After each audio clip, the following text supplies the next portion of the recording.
all across America and around the world. This is Veterans Radio. This is Veterans Radio. Welcome to Veterans Radio. I am Jim Fausone. I'm the officer of the deck today. We've got some great programs for you. I think you'll find very interesting. We always want to remind you can find more about Veterans Radio at its Facebook site or at the web. Veteransradio.org is our new URL, veteransradio.org, where we're on the web 24/7. You can find a lot of our podcasts there as well. We post new ones every Tuesday, so you can get a new story, a new interview, something you didn't know before by going to veteransradio.org. And before we get started, we want to thank our sponsors. First up, we want to thank National Veteran Business Development Council, nvbdc.org. It was established to certify both service-disabled and veteran-owned businesses. You'll find out how they can help your business by going to nvbdc.org. We want to thank Legal Help for Veterans. Legal Help for Veterans fights for veterans' disability rights all across the nation. You can reach them at 800-693-4800 or on the web at legalhelpforveterans.com. We want to welcome to Veterans Radio today Eden Stratton, who wrote an interesting piece that caught my attention that I wanted to bring to our listeners. Eden, welcome to Veterans Radio. Thank you so much for having me. Now, background-wise, the article was in the War Horse. We want to give them credit for it. It was titled Sergeants Major Built a Culture of Camaraderie as Soldiers and as Black Women. That's the article. It was back in October of 2023. At that point, Eden was in a fellowship with the American Society of Magazine Editors at the War Horse, as I understand it, and is currently completing her degree at Syracuse University. Did I get that more or less right? Yes, you did. Thank you, Jim. Well, we're glad to have you on. You wrote this article with Ann Marshall Chalmers. Tell us a little bit about how this idea came to you guys, and you sort of said, "Hey, let's develop this." Give us the genesis of this. Yeah, I personally have always been very interested in covering issues relating to race and to gender, and in conversations with my editor, Kelly Kennedy. She actually kind of put us onto the idea. She had some very interesting statistics concerning how, Black women of color are actually, overrepresented in these certain positions. So she sent over some statistics that were incredibly interesting, and myself and Anne, we just kind of started delving into the data, which I think was a very unique starting point for the story. Why don't you tell us about Anne as well, so we give your co-author there some credit. Give us her background. So Anne actually came onto the War Horse at pretty much the same time as I did. She's currently working as one of their investigative journalists, and she herself has published some pieces about women's issues within the military, and she's such a prolific journalist and incredibly talented, and I was really privileged to get to learn from her and to get to work with her on this story. Well, we're glad when we reached out to both of you that you were available today to do this, and it's somewhat easy to just take the negative view on things and say, well, women have these problems in the military. What was somewhat, and certainly all those exist in this article, but what was refreshing was sort of this breakthrough news, at least to me, about the success of Black women in the Army making it up to the ranks V9 sergeants major. But talk to us about kind of how this story evolved for you with the statistics and moving on from there. Absolutely. So, the first step to, any story, especially when, you're working with data that's, maybe kind of vague or there was not a lot of, context to it, was to talk to Black women themselves who were either retired sergeant majors or were currently sergeant majors. And what Ann and I found was that part of the reason that this happens is because there is this culture of camaraderie among women and specifically mentorship. So, for example, I talked to Sergeant Melissa Jones, who's been in the Army for 26 years, deployed to Kuwait in 2010, where she served as a medic. And for her, she felt that, in these leadership positions, she had to uplift members of her community in order to continue, moving through the ranks and giving younger soldiers the tools and skill sets they needed to navigate throughout the culture of the military and also to find those leadership positions themselves. So I think when we look at this data, that is really the context for how so many Black women are able to rise through the ranks at such astounding levels. Well, and really the stories that you tell, and that's why this is an intriguing piece, are those personal stories. These women are joining the military to give back to the country, to serve a bigger purpose than themselves, the financial issues involved, the travel the world, see the world sort of thing, get some college money, all the reasons everybody kind of joins the military.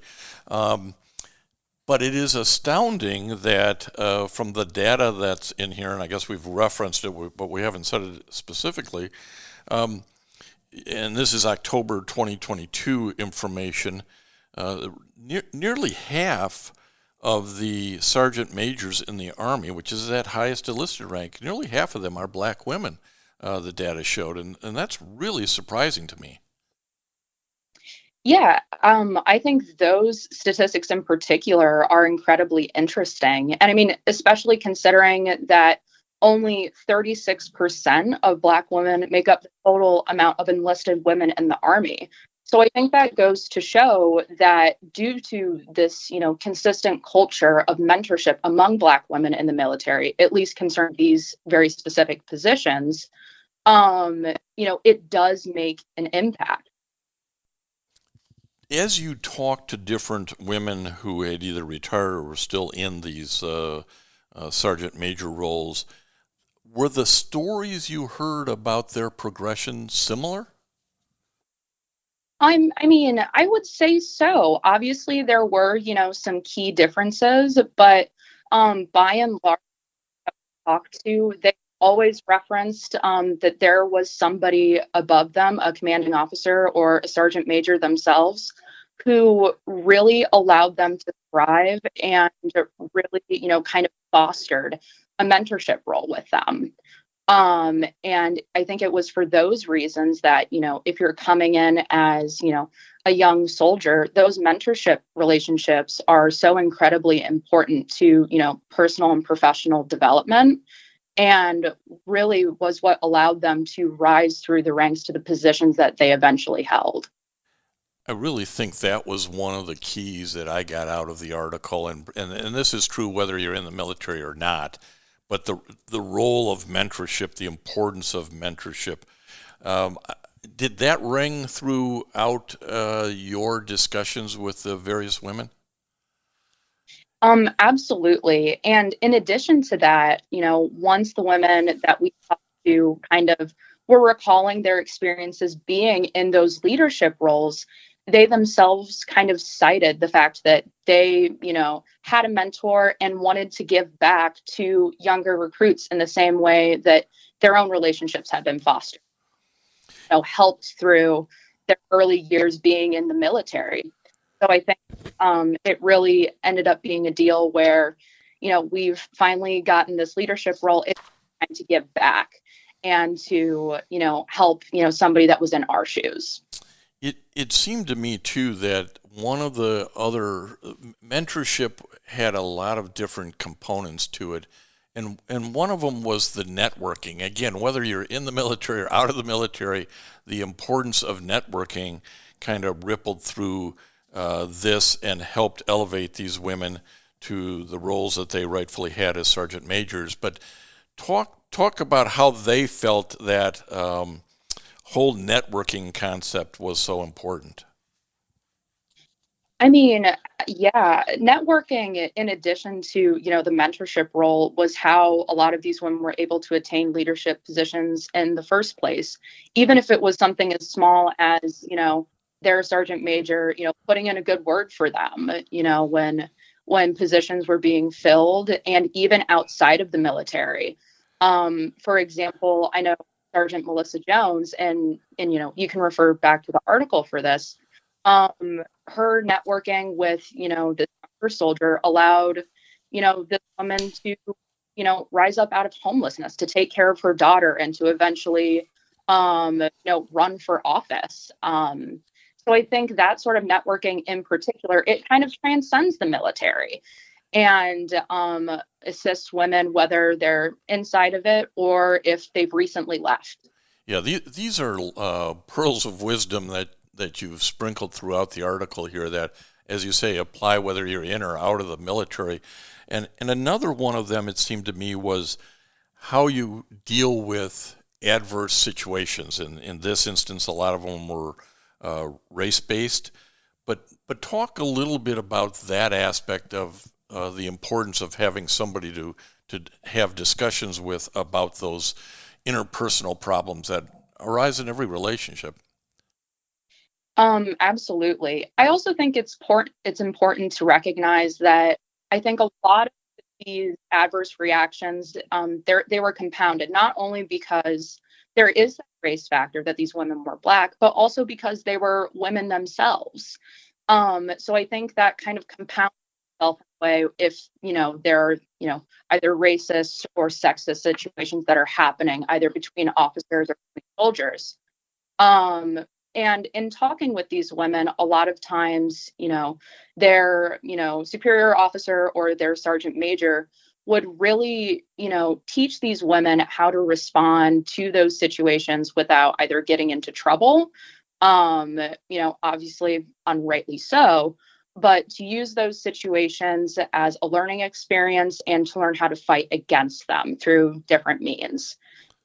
So, for example, one particular woman that we talked to, she referenced a time where she was actually getting promoted to first sergeant, and she walked into the office, and her sergeant major kind of looked her up and down and seemed kind of confused that she was being promoted to that position. And when she said that she was, he kind of said, well, listen, look, if you're not cut out for this position, I have this other guy that I can promote instead.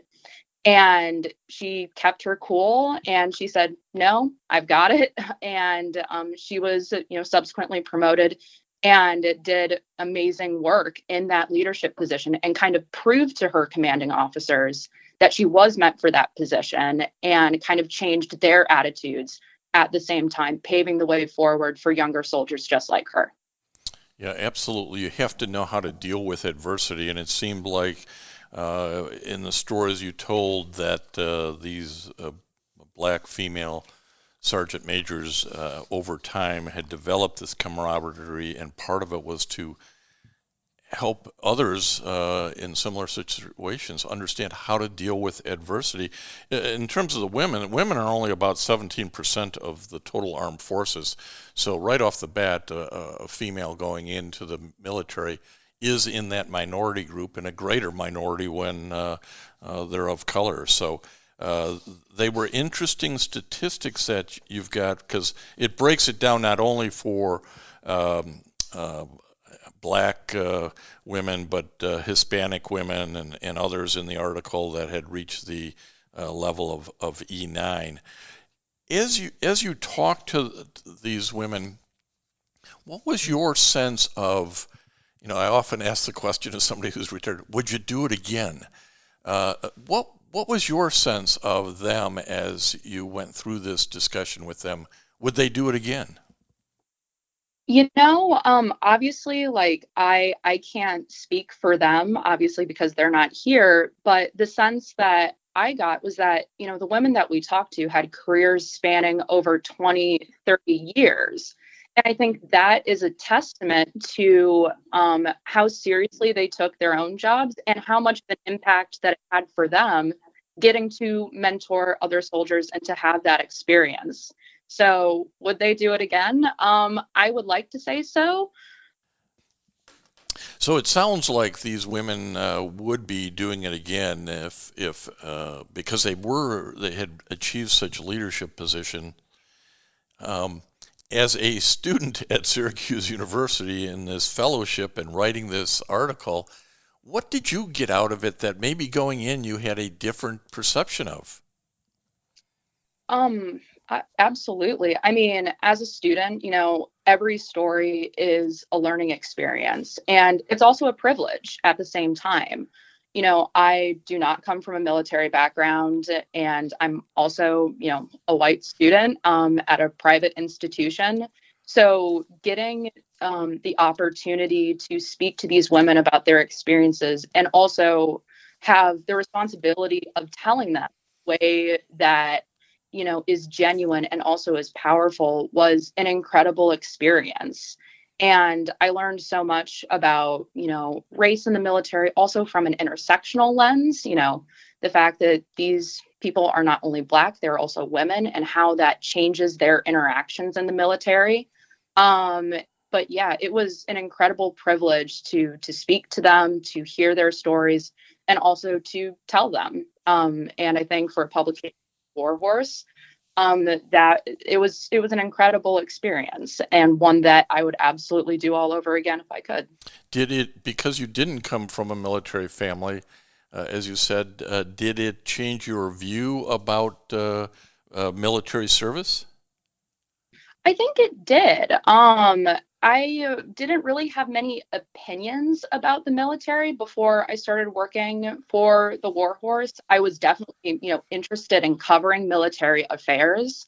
But I think in speaking with those women, I found that it's an incredible opportunity to have leadership positions within the military. And it really allows you to, I guess, build a legacy and to, assist people, who are part of marginalized communities, which was a perspective that I didn't have before taking on this story. One of the items that's not discussed in this story, and it's one of these factors that gets, I think, often overlooked, is that there's no real discussion about the existence of the equality of pay and benefits in the military. There is discussion about the opportunity for promotion and some disparity that certainly can exist there if you don't know the right people or even if the job's open. But as you research this, did the whole concept of equality and pay and benefits fall out or just not really even involved? Honestly, I can't really speak on that, Jim. At least on my end, it didn't really come up much. It was more of the, networking and interpersonal issues that came up more than anything. Yeah, because folks go into the military for a lot of different reasons. One of them certainly financial. It may be, steady paycheck, roof over my head, food for the family, college benefits, what have you. But one of the great things about the military is that, hey, if you're an E9, all E9s get paid the same. If you're not being discriminated against because you're a E6 and you didn't know the right person. So everybody's got equality of pay and benefits. You got to fight for the opportunities. But since it wasn't talked about in the article, I was just wondering whether it was even a part of the discussion. It sounds like it didn't need to be, and really wasn't for you or Anne as you went through this. As you've completed this assignment and this fellowship, how does it change your view about would you write more on military stories? Would you work for a publication or an entity that focused on military news? Honestly, Jim, yes, I absolutely would. Obviously, I said before, I don't really have much of a military background, but in working for the War Horse, I came to realize that For people who are in the military on a day-to-day basis, their stories rarely get told, on an individual level or even on a broad basis. So I think there's a lot of opportunity for people to have their stories heard by working in military journalism. And I also think it's, an important service, to the rest of the country, to allow readers and viewers to hear stories like these women in the military, and to gain their own insight from their story. So well, we're talking to Eden Stratton, who is currently finishing up her degree work at Syracuse University and did a fellowship through the American Society of Magazine Editors at Warhorse. And I might just take the clip you gave us, the soundbite you gave us, Eden, and use that as our tagline. There are so many stories that aren't rarely told in the military, and since there are fewer and fewer people who come from military families, but the importance to national security is so great that we have a strong and active military, I think you hit the nail on the head. Is we have to tell these stories, and that's why we do Veterans Radio. So I'm thrilled to hear that, yeah, this is something you could see doing some more work in. Absolutely. It's a great opportunity, and there's so much to cover. Well, we appreciate the time that you've spent with us today on Veterans Radio. We really appreciate you highlighting this issue, and Warhorse highlighting this issue, that black women have a large role in the Army's Sergeant Major Corps, and telling these individual stories, which, as you say, don't get told enough. Absolutely. Thank you so much for having me. And I want to thank everybody for listening to Veterans Radio today. I am Jim Fausone. It's been a pleasure to be your host. I'm a veterans disability lawyer at Legal Help for Veterans, and you can reach us at 800-693-4800 or legalhelpforveterans.com on the web.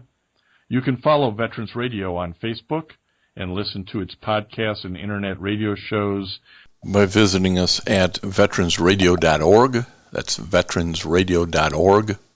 And until next time, you are dismissed. If you have a VA claim denied by the Board of Veterans' Appeals, contact Legal Help for Veterans at 1-800-693-4800.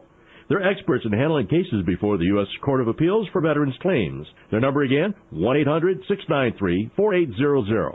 We again want to thank our national sponsors, the National Veterans Business Development Council, NVBDC.org, VA Ann Arbor Health Care System, the Vietnam Veterans of America Charles S. Kettles Chapter, Ann Arbor, Michigan, VFW Graf O'Hara Post 423 in Ann Arbor, and the American Legion Press Corn Post 46, also in Ann Arbor.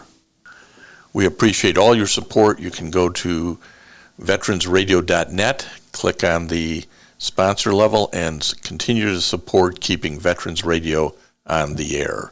And until next time, you are dismissed.